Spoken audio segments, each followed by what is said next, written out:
sai ake kiranta yawmul iftida, ranar fallasa. Ranar fallasa. Me yasa aka ce mata ranar fallasa?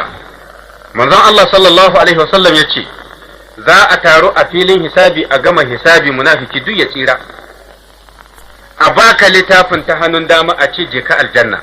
Fa'iza tsaron nasu ala tarafi sirati, sai ga mutane sun taho ga aljanna suna hange, sai a buga sirati akan jahannama. Manzon Allah sallallahu alaihi wasallam ya ce akwai mala'iku suna tsaye gefen sirati. Ka san sirati shine bala'i na ƙarshe da ɗan adam zai fuskanta, daga wannan sai aljanna. Daga wannan fargaba ta ƙare wa musulmi. Allah ka sa muna ciki. Razana da tashin hankali ya ƙare in mutum ya ƙetare sirati. Na da malakun min tahti al'arshi, sai ga wani mala'ika daga ƙarƙashin al'arshin Ubangiji ya yi kira. Duk mutane sai su tsaya. Mala'ikan zai ce, ya fitratal malikil jabbar, ya ku halittan Allah mai tilasta a yi ko ba a so, ku dakata. Sai duk a tsaya. Mala'ikan sai ya ce musu juzu Allah sirati, ba mai shiga aljanna sai ya ƙetare wannan gada.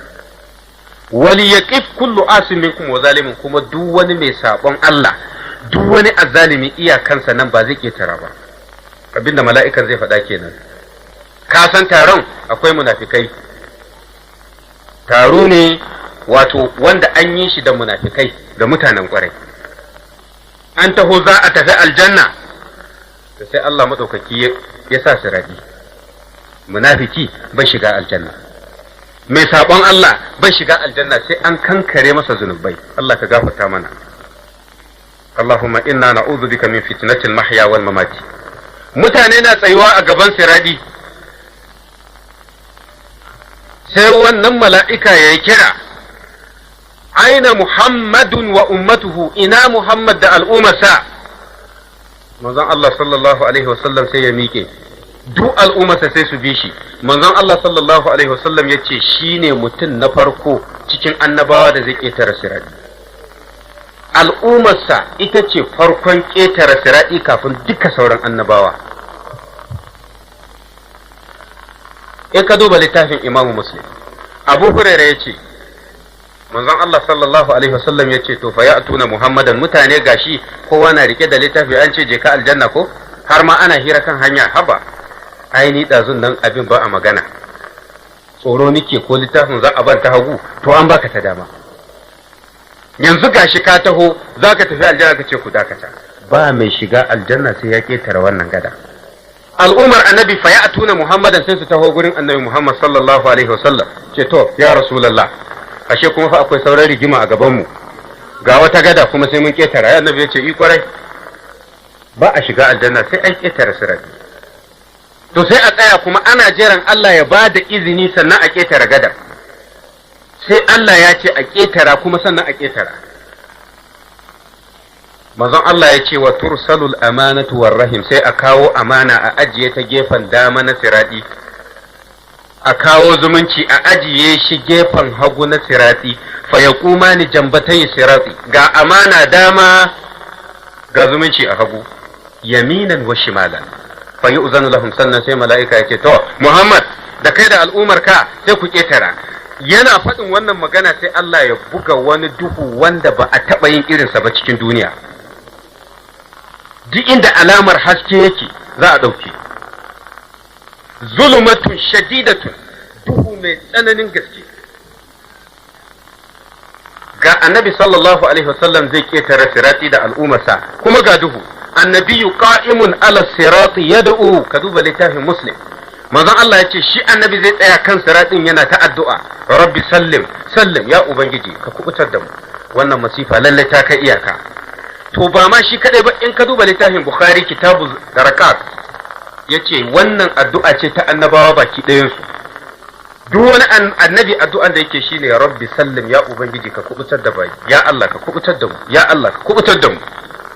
Ga amana dama ga zumunci hagu. Amana sai ta ba da shaida ka ketara, zumunci sai ya ba da shaida ka ketara. To fa maci amana bai ketara sirati, me yanke zumunci shi ma bai ketara sirati. La haula wala quwwata illa billah. Ya Allah ka samu cika da imani. Ya ayyuhal ladina amanu la takhunu Allah war rasula. يا أيها الذين آمنوا لا تخونوا الله والرسول وتخونوا أماناتكم وأنتم تعلمون.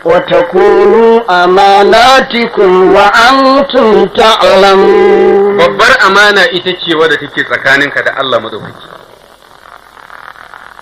kuma duk wanda ya ci wannan amana to ba amanar da ba zai ci ba. Duk wanda ya ci amanar Allah to amanar dan adam ai nafila ce.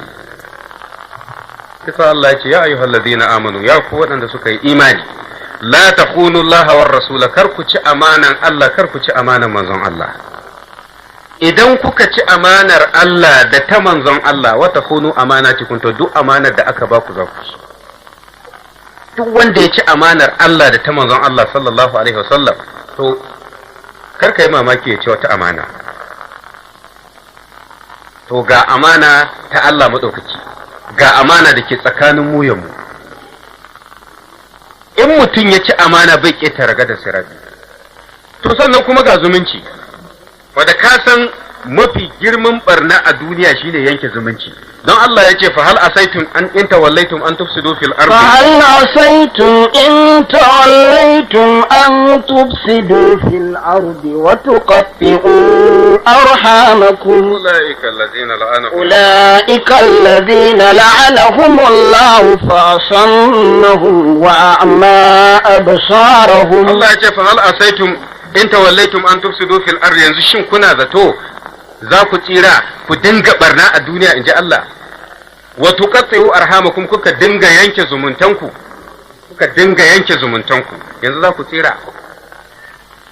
Allah ya ce to ulaika alladhina la'anahumullah, waɗanda ke yanke zumunta da gangan su ɓata, masu ɓata zumunci. Dan yanke zumunci da ɓata zumunci wasu abubuwa ne daban-daban. Akwai wanda ma shi zai hana ka sada zumunci, hana ka zai yi ka sada zumuncin dan uwanka. Allah ya ce ulaika alladhina la'anahumullah, waɗannan su ne fa waɗanda Allah ya tsine ma. Fa asammahum, don haka ya kurmantar da su, wa a'ama absarahum, ya toshe idanunsu, ya kange musu gani. Allah ka saba mu gani. Allahumma inna na'udhu bika min fitnatil mahya wal mamat. Allah ka sa mu cika da imani. In ka duba littafin Imam Muslim hadisi na 315 ko sahih Ibn Hibban hadisi na 7422, manzon Allah sallallahu alaihi wasallam yake cewa hum fi zulmati dunal jisri, mutane suna cikin wani duhu kafin a hau gada. wa man lam yaj'alillahu lahu nuran fama lahu min nur, duk wanda Allah bai bashi haske ba a wannan guri to ba shi da haske. Jama'a mutu ba, Allah madaukakin sarki ya gafarta mana laifukanmu. Shi yasa Allah ce ya ayyuhal ladina amanu tubu ila Allah taubatan nasuha, ya ayyuhal ladina amanu tubu ila Allah taubatan nasuha, asa rabbukum an yukaffira ankum sayi'atikum wa yudkhilakum jannatin tajri min tahtiha al-anhar yawma la yukhzi Allahu an-nabiyya wal-ladhina amanu ma'ahu نورهم يسعى نورهم بين أيديهم وبأيمانهم يقولون ربنا أتمم لنا نورنا واغفر لنا إنك على كل شيء قدير. كما قلت الله أكبر. Allah ya ce ya ayyuhal ladina amanu, ya ku waɗanda suka ce sun yi imani da Allah, sun yi imani da manzon Allah, tubu ilallahi taubatan nasuha, ku tuba ga Allah kyakkyawan tuba. Allah ka samu iya tuba. Wannan kalma taubatan nasuha malamai sai da suka kasa fahimta su har kashi 27 akan fasaranta. Yaya kyakkyawan tuba take? Wannan wata magana ce daban. Allah ka samu kyakkyawan tuba. Asa rabbukum an yukaffira ankum sayyi'atikum, akwai fatan Ubangiji zai kankare muku laifukanku, duk laifukanku Allah zai kankare muku. Man taba Allahu alaihi, duk wanda ya tuba Allah zai yafe masa.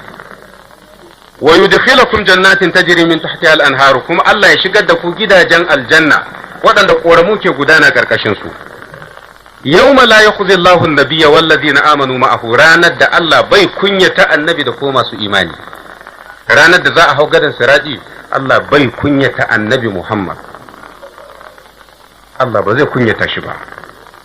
To ba ma shi kadai ba, wal ladina amanu ma'ahu, waɗanda suka yi imani tare da annabi Muhammad, su ma Allah bai kunyata su. Allah ka sa muna ciki. Ga duhu nan an saukar, idza akhraja yadahu lam yakad yaraha, in mutum ya daga hannunsa bai ma kusan ganin hannun, kusa duhu ne, wato irin wanda Allah maɗaukaki bai taɓa turo ma ɗan adam ba. Sai Allah ya saukar da shi a filin hisabi kafin a haukan da sirabi. To Allah ya ce mana, yas'a nuruhum yas'a baina aydihim. Allah sai ya ba mu masu imani haske, ikhlasi da ke cikin zuciya lokacin kuma sai ya fito waje. Kaga lokacin da aka tashi filin hisabi, al'ummar annabi sallallahu alaihi wasallam duk inda ka ga wani daga cikinta, za ka gane wannan mutumin musulmi ne, saboda fuskarsa tana haske, hannunsa yana haske, kafafunsa na haske. Duk wani wanda ke sallah zai tashi a kiyama haka, wannan babu shakka. Mutumin banza, mutumin kirki, in dai musulmi ne to zai tashi a wannan siffa. To shikenan an gama hisabi, an baka littafi, an ce je ka aljanna. An taho ana tafiya, ina ce alwala waje ake wankewa ko ana wanke zuciya? Waje ake wankewa. Alwala kana wanke hannu ne, ka wanke fuska, ka wanke kafafu, ko zuciyar fa wa ya santa? Ka san kuma aiki biyu ke kan musulmi, ya gyara zuciyansa, ya gyara gabar jikinsa. Bi ma'ana kayi ikhlasi, ya zamanto ibadar da kai baka yi da wata manufa ba illa kawai don Allah. Sannan zahiri kayi aikin nan daidai karantarwan annabi Muhammad. Inna Allah ta'ala la yaqbalu min al'amali illa ma kana khalisan sawaban. Allah bai karban aiki sai wanda aka yi shi daidai karantarwan annabi Muhammad, sannan kuma a zuci an tsarkake niyya. Sai shi aka ce innamal a'malu binniyati. To yanzu a filin hisabi jikin musulmai yayi haske, ana zuwa za a hau sirati sai Allah ya saukar da duhu, baki ɗaya hasken ya bace. Yanzu na zucin ake son gani. Ba ka yi sallah ba? To wancan batun sallah ya wuce, ai amma hisabi ko? Ikhlasin ka yanzu shi zai haska ma hanya. Zuciyarka, tsarkakar zuciya ita ce mai haska hanya. To nan gurin ake barin munafiki. In kayi wa'azi, in fara da malamai, da wata manufa kai, kayi don Allah. Idan ka ɗauki dukiya ka gina masallaci ko makaranta, da wace manufa kai? Don Allah ka yi, ko don a ce wani ai mai taimako ne, duk garin nan ba irinsa, ko? To ikhlasin nan shine wanda Allah maɗaukaki yake bukata a ƙarshe kafin ka shiga aljanna. Domin da ka ƙetare sirati sai gidan aljanna, yanzu ne ikhlasi zai yi aiki. Allah ya ce nuruhum yas'a baina aydihim wa bi aymanihim. Haske sai ya fito ma annabi sallallahu alaihi wasallam ta gaba da kuma dama, domin dama aljanna ce. To ga haske, kai an sa irin wannan duhu gaban ka ya faɗi, an ce a hau gada, kuma tsakanin gadan da ƙasan jahannama tafiyar shekara 70. Gabanka na faɗuwa sai kaga kuma fitila ga ta nan kawai a gabanka. Gabanka na haske, yana ce sai ka ringa addu'a kamar kai ne fa a cikin duhu, to kana da toci, ko ka ringa addu'a, to wannan ko gulab din ya mutu kafin da yin isa, ko kuma batir din dama ya tsufa, ko sai ka kara da addu'a. Ya kuluna da annabin da al'ummar sa gaba ɗaya su kama addu'a, rabbana atmim lana nurana, ya ubangiji to ga haske, ya Allah ka sa wannan haske ya tabbata har dai mun ketare gadan nan, wa gafir lana, Allah mun san wannan hasken fa ba aikin mu bane, ka dada gafarta mana waɗancan abubuwan da aka yafe, don Allah a manta su. Innaka ala kulli shay'in qadir, don duk kana iya waɗannan ya ubangiji. Kuma mutum yana wannan addu'an fa, Allah ka sa wannan haske ya hadda in ketara. Kuma waɗancan laifuka waɗanda jama'a ba su sani ba, domin ka san akwai wasu laifuka da ba a maka magana ba, an zo filin hisabi kai kaza ka ketare guda haka baka littafi ka kama tafiya oh ashe Allah dai na mantuwa to kaga na taba yin kaza fa amma ba a gaya min ba to irin wannan laifin sai ka fara tunanin sa akan siradi kai ya ubangi ko wancan din nan za a tuna wa gafir lana ya Allah ka gafarta mana baka san sutura Allah ya maka ba dama can sutura ce Allah madaukaki ya ma Allah ka samu cika da imani in ka duba al-kabir na Imam Tabrani hadisi na 9763 ka duba sharhul aqidati tahawiyya wanda bin Baz ya mata aliki Allah ya ji kansa shi da Albani Allah ya gafarta musu mujallal na biyu shafi na 227 waɗannan malamai biyu duka suka ce wannan hadisi ingantacce ne Abdullahi bin Mas'ud ya ce fa yu'tuna nuruhum ala qadri a'malihim mutane za a ba su haske ne gwargwadon aikin su ayyuka kai kanka ka sani wani ya fi ka yawan sallah ko ma sadaka ne wani ya fi ka yawa to gwargwadon aikin ka gwargwadon hasken da zai haska maka hanya faminhum man yu'ta nurahu misla al-jabal bayna yadayhi akwai wanda za a bashi haske yana kamar dutse a gabansa wa minhum man yu'ta nurahu fawqa zalika akwai wanda hasken sa ma ya dara na dutse manzon Allah ya ce wa minhum man yu'ta nurahu misla an-nakhlati bi yaminihi wani kuma hasken sa kamar bishiyar dabino ne tsawanta wa minhum man yu'ta duna zalika bi yaminihi wani kuma hasken ya kasa haka hatta yakuna akhiru man yu'ta nurahu ala ibhami qadamihi wanda haskensa ya fi kankanta shine wanda iyakar babban yatsansa ke haske ya bi umarratan wa yatfa umarratan wani lokaci sai ya kama can sai ya mutu can sai ya kama can sai ya mutu idza aba a qaddama qadamahu lokacin da ya kama din sai ya dauki kafa sai ya dora a gaba wa idza atfa idan ya mutu kama sai ya ce to bari tsaya sai ya sake haske lokacin da aka bama kowa haske sannan sai mala'ika ya ce in bu ala qadari nurikum ku tafi a bisa gwargwadon hasken ku idan hasken nan ya kai ka har ƙarshe to sai ka gode ma Allah la haula wala quwwata illa billah mutum yayi sallah yayi wa'azi yayi zakka yayi taimaki addini yayi duk aikin kwarai ya duba sai bai ga haske ba sai ya daga kansa sama ya rabbi limaza abtawta bi dan me kuma ya ubangiji yanzu ka jinkirta min nawa hasken tuntuni aka ba ma wane da wane haske ni har yanzu ina cikin duhu sai yayi tambaya ni ne fa nake ta salloli nake sharan masallaci a ni ladan ne liman koko ni mai wa'azi ne na gina makarantu kaza nayi kaza da kaza amma kuma a ce kamar wane ya samu haske ni har yanzu fa sai Allah ya ce masa lam abta'u bika innama abta'a bika amaluka ya kai dan adam ban jinkirta haskenka ba kai ne ka jinkirta ma kanka haske yasa wani hadisi ake cewa man batta'a bihi amaluhu lam yusri bihi nasabuhu duk wanda aikinsa bai kai ya samu abu ba yan uwansa ba su iya samar masa shi wannan hasken tunda baka samu ba a filin hisabi to yan uwanka fa ba su baka ni ban jinkirta maka haske ba ya kai bawan Allah kai ka jinkirta ma kanka hasken domin duk abin da kai kayi shi ne dauriya ba kai don Allah ba nan kuwa filin hisabi ikhlasi shi yake haskaka hanya Allahumma inna na'udhu bika min fitnatil mahya wal mamati to wani zai ketara siradin nan kamar kittawan ido ya Allah ka sa ina ciki ko har da ku na ta kowa ba sai na shi addu'a ba kittawan ido wani ya ketara ka san akwai wata magana da irin malaman turmi kuke cewa ko yan acaba ce wai in kai sadakan ko in kai kiwon kyanwa ne sai ka hau kanta ko ragonka na layya duk ƙarya ne ba kyanwa a sira'i ba rago mutum shi yake ketarawa da kansa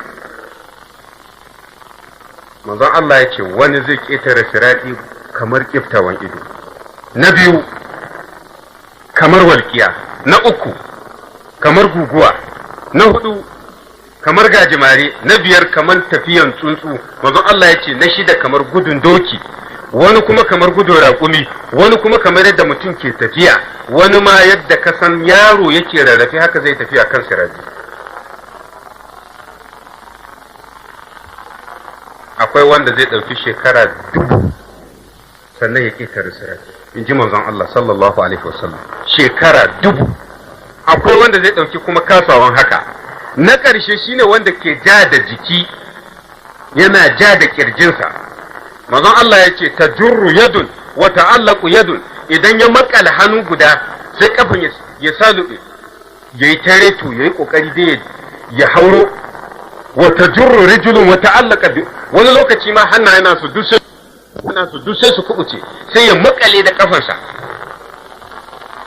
Kiki kaka wa tusibu jawanibuhun naru, can in lokacin da ya goce din nan sai wuta ta shafi gefen jikinsa, sai maza ya komo ya rataye hannunsa.